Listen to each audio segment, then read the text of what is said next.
Assalamualaikum warahmatullahi wabarakatuh. Kembali lagi bersama saya Muhammad Rizky Fadilah, NIM 25093472026. Sebelumnya saya adalah mahasiswa Universitas Negeri Malang, Fakultas Vokasi, jurusan D4 Teknologi Rekayasa Pembangkit Energi.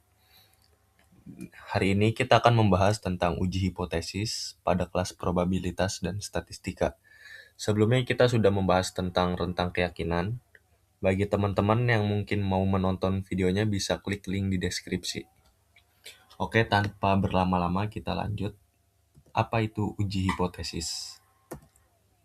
Uji hipotesis adalah metode statistika untuk mengambil keputusan, menerima atau menolak suatu dugaan sementara terhadap populasi berdasarkan analisis data sampel. Yang pertama ada hipotesis 0 atau H0. Yang kedua ada hipotesis alternatif H1 atau HA. Yang ketiga ada tingkat signifikansi atau alfa. Yang keempat ada nilai P atau P value. Oke, hipotesis 0 atau H0.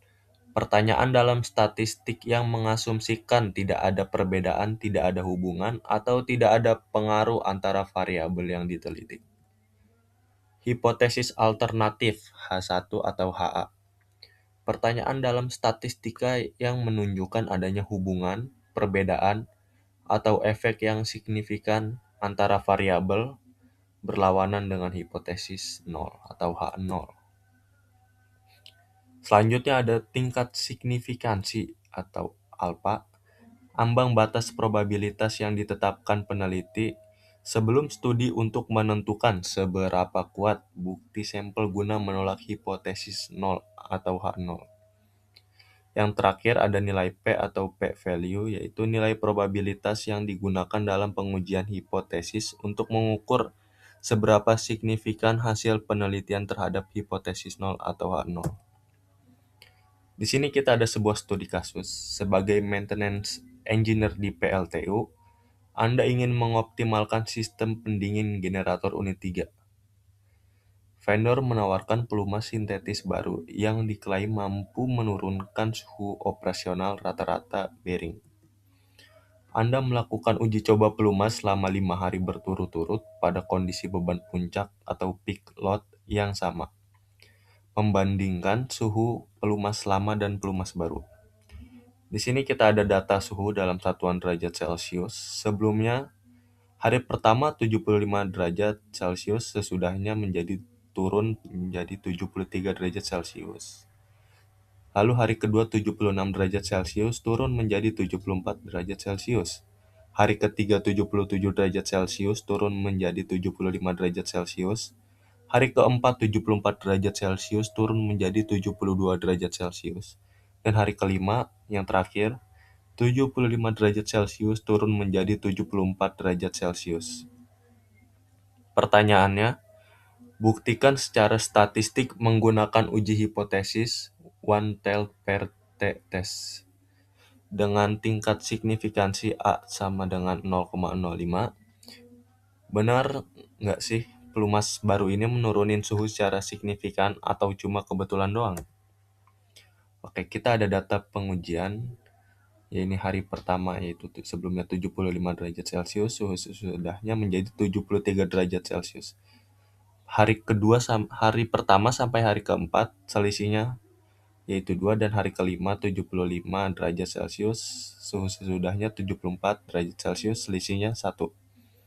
Oke, total selisih kita tambahkan hari pertama sampai hari terakhir, yaitu 2 ditambah 2 ditambah 2 ditambah 2 ditambah 1 sama dengan 9. Langkah selanjutnya yaitu menyusun hipotesis.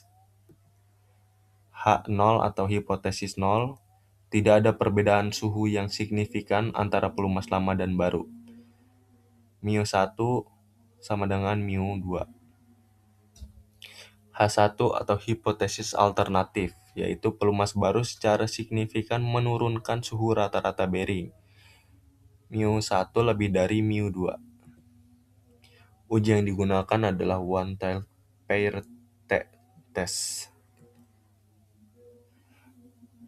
Metode statistik untuk membandingkan rata-rata dari dua kelompok data yang berpasangan data sebelum dan sesudah untuk mengetahui apakah satu kelompok secara signifikan lebih besar atau lebih kecil daripada kelompok lainnya atau terarah. Kita masuk ke teori perhitungan. Kita mencari nilai T hitung untuk dibandingkan dengan T tabel. Kita di sini ada rumus T sama dengan D bar per selisih deviasi per akar N. D bar ini rata-rata selisih, standar deviasi dari selisih, N adalah jumlah sampel berpasangan. Nah, di sini N-nya adalah 5. Kita hitung rata-rata selisih. Rumusnya D bar sama dengan sigma D dibagi N. D bar sama dengan sigma D per N sama dengan 9. Tadi kita sudah hitung total selisih hari pertama sampai hari kelima yaitu 9, dan kita masukkan N-nya yaitu banyak data yaitu 5. 9 dibagi 5 sama dengan 1,8. Artinya secara rata-rata suhu turun sebesar 1,8 derajat Celcius setelah ganti pelumas. Kita hitung selisih data. Di sini ada D, yaitu tadi deviasi 2, 2, 2, 2, 1. Ini adalah D dikurang D bar, yaitu 0,2, 0,2, 0,2, 0,2 sama. Dan minus 0,8. Hasilnya kita kuadratkan 0,2 menjadi 0,4, seterusnya. Dan yang terakhir minus 0,8 kita kuadratkan menjadi 0,64. Kita hitung selisih datanya yaitu akar 0,80 per 5 min 1. Sebelumnya kita dapat angka 0,80 ini dari ditambahkannya kuadrat. Jadi 0,4 ditambah 0,4 ditambah 0,4 ditambah 0,4 ditambah 6,4 ditambah 0,64, yaitu hasil adalah 0,80. Dan kita masukkan N-1-nya N-nya karena 5 dikurang 1 hasilnya adalah akar 0,2 atau 0,447. Selanjutnya kita mencari T hitung.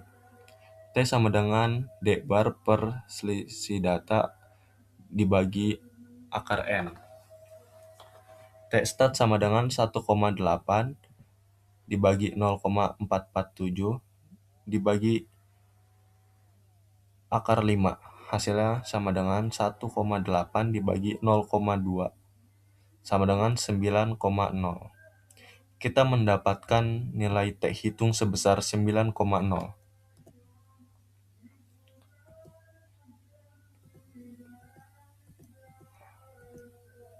Dan yang terakhir yaitu keputusan statistik. Kita cek T tabel DF sama dengan N-1 sama dengan 4 untuk A sama dengan 0,05. Diperoleh data T tabel sama dengan 2,132. Aturan keputusan. Jika T hitung lebih dari T tabel, maka tolak H0. 0 lebih dari 2,132, maka hasilnya adalah tolak H0. Oke, kita yang masuk ke kesimpulan. Kesimpulannya adalah terbukti efektif pelumas baru secara signifikan menurunkan suhu operasional bearing. Maintenance ini direkomendasikan untuk diterapkan pada unit generator lainnya karena terbukti bahwa suhu bearing menjadi turun pada hari pertama sampai hari kelima. Terima kasih atas perhatiannya, kurang lebihnya mohon maaf. Bagi kalian yang memiliki pendapat atau sanggahan bisa tulis di kolom komentar, nanti akan saya jawab satu per satu. Sekian, terima kasih. Wassalamualaikum warahmatullahi wabarakatuh.